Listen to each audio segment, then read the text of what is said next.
Mahasiswa Trisakti yang demo sampai rame merusak tidak jadi ditahan. Berbeda dengan pada waktu 98 kemarin yang sampai terjadi kematian. Bagaimana menurut kalian, apakah ini pertanda ada sesuatu terkait dengan penangguhan penahanan tersebut, atau memang ya seharusnya tidak ditahan? Bagaimana menurut kalian? Menurut analisis saya,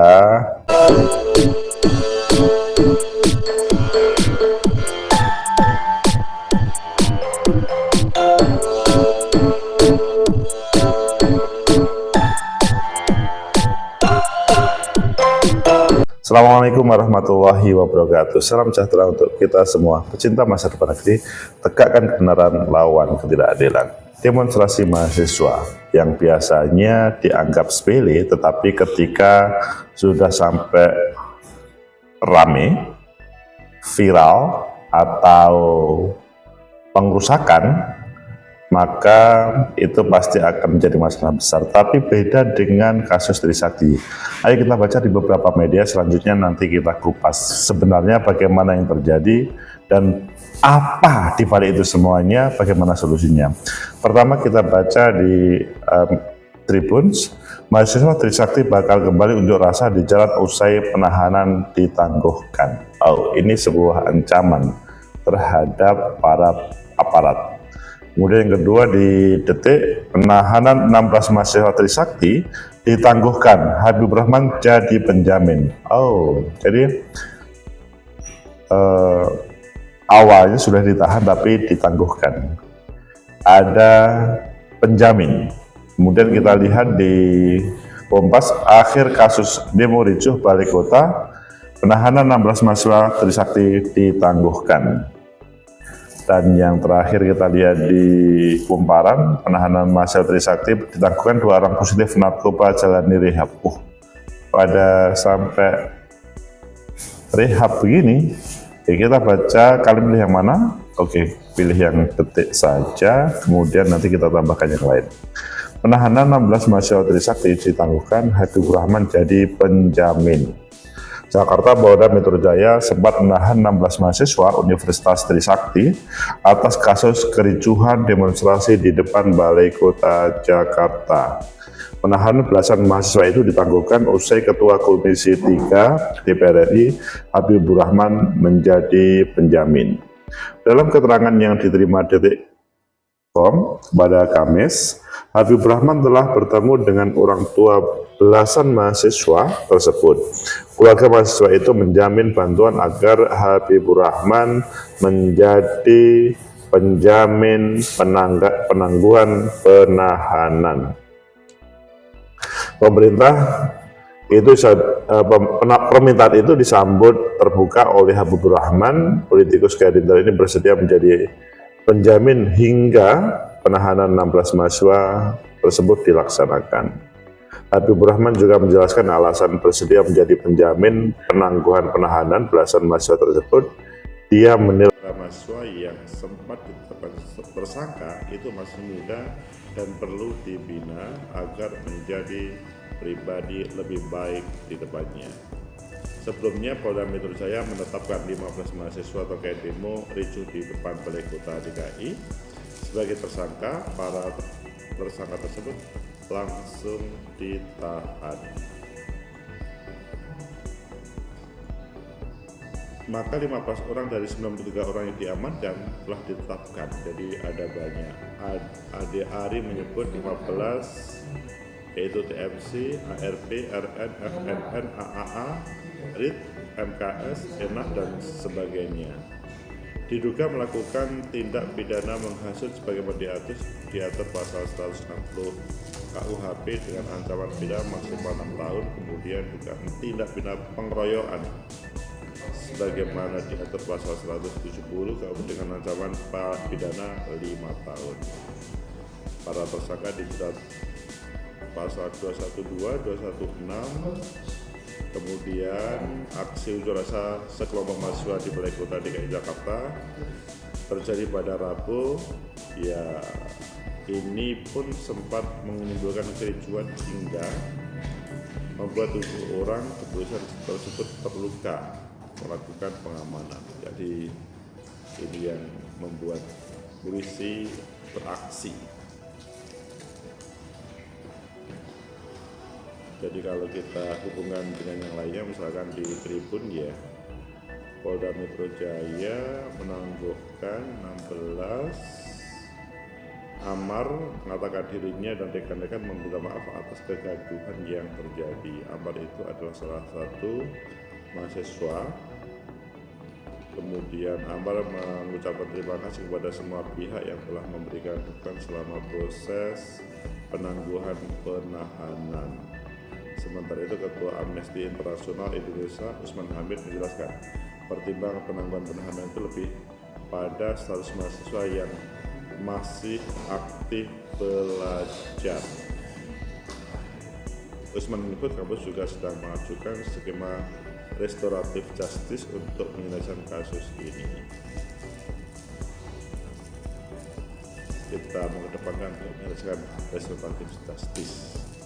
Memberikan dukungan juga penting termasuk soal hukumnya juga didorong. Pecinta masyarakat tegakkan kebenaran lawan derajat. Itulah yang terjadi dengan demonstrasi yang ada di Balai Kota Jakarta sampai menahan 15 atau 16 mahasiswa.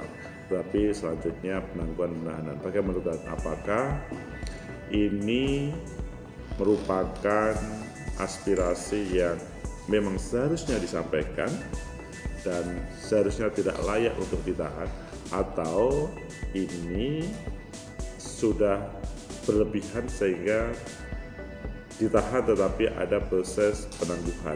Menurut analisis saya, pertama, bahwa demonstrasi itu boleh dilakukan oleh siapapun, itu yang menjadi poin utama.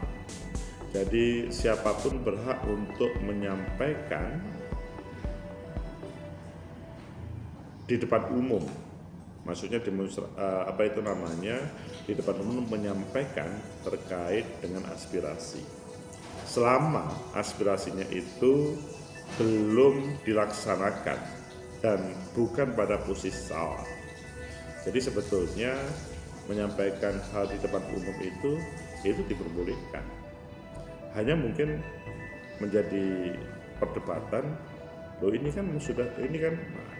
tapi sekali lagi bahwa demonstrasi itu pada dasarnya boleh. Kemudian yang kedua, ketika ada hubungannya dengan pengerusakan proses demonstrasi, maka mungkin oleh penegak ya ini harus diproses, maksudnya ditahan karena sudah melakukan pengerusakan. Tapi mungkin perlu diambil yang lain. Mengapa terjadi pengerusakan? Apakah sudah ada semacam dialog sehingga terjadi misalkan win-win solution terhadap sebuah masalah yang ada? Ketika itu terjadi kepada banyak orang, maka pasti kalau secara dasar tidak satu pun orang mempunyai keinginan untuk berbaik jelek. Tetapi ketika ada sebuah problem dan tidak terselesaikan, maka seseorang itu berpotensi untuk melakukan anarkis atau kegaduhan dan lain-lainnya. Meskipun pasti anarkis, pengerusakan itu dikecam oleh semuanya. Di sini pada poin yang kedua ini, bagaimana, maksudnya apakah sudah terjadi dialog sehingga apa yang menjadi aspirasi dari taruhlah mahasiswa 90 sekian mahasiswa itu sudah terselesaikan atau belum. Jadi dialog itu menjadi sesuatu meskipun di hadapan mahasiswa. Mahasiswa itu identik dengan generasi yang berani, dia tidak mempunyai takut. Dan kalau kita bicara perubahan yang ada di negeri ini ya berawal dari mahasiswa yang para pemberani tersebut. Kemudian yang ketiga, penangguhan penahanan dilakukan karena dalam bahasanya Habibur Rahman itu sudah komunikasi dengan para orang tua. Tapi dalam bahasanya Amnesty Usman Hamid, ya itu kan untuk bagaimana diselesaikan dengan restoratif justice. Bahasanya itu adalah mengajukan skema restoratif justice baik dari kampus sehingga mahasiswa, Amar dan teman-teman itu bisa betul-betul bebas.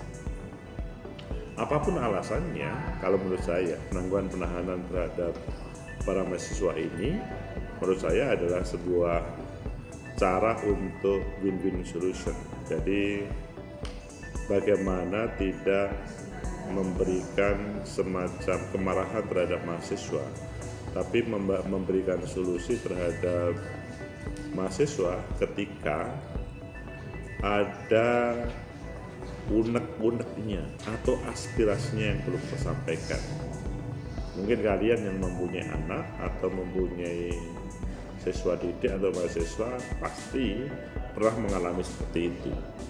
Hanya di hadapan penegak hukum, maksudnya aparat, ketika mereka sudah memuncak emosinya, kadang-kadang malah ingin menunjukkan sesuatu yang dilarang. Nah, di sini sebetulnya kita sebagai taruhlah orang tua itu bisa menjadi pengayom untuk semuanya. Pecinta masyarakat ini tegakkan kebenaran, awas keadilan. Itu yang terjadi dengan 16 mahasiswa Trisakti yang ditangguhkan penahanan.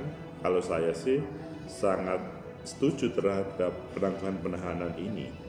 Yang pasti pendekatan dengan humanis itu akan bisa memberikan solusi bahwa aspirasi itu akan terselesaikan ketika terjawab. Jadi sebetulnya mahasiswa itu tidak akan pernah demo ketika tidak ada problem yang tidak terpecahkan.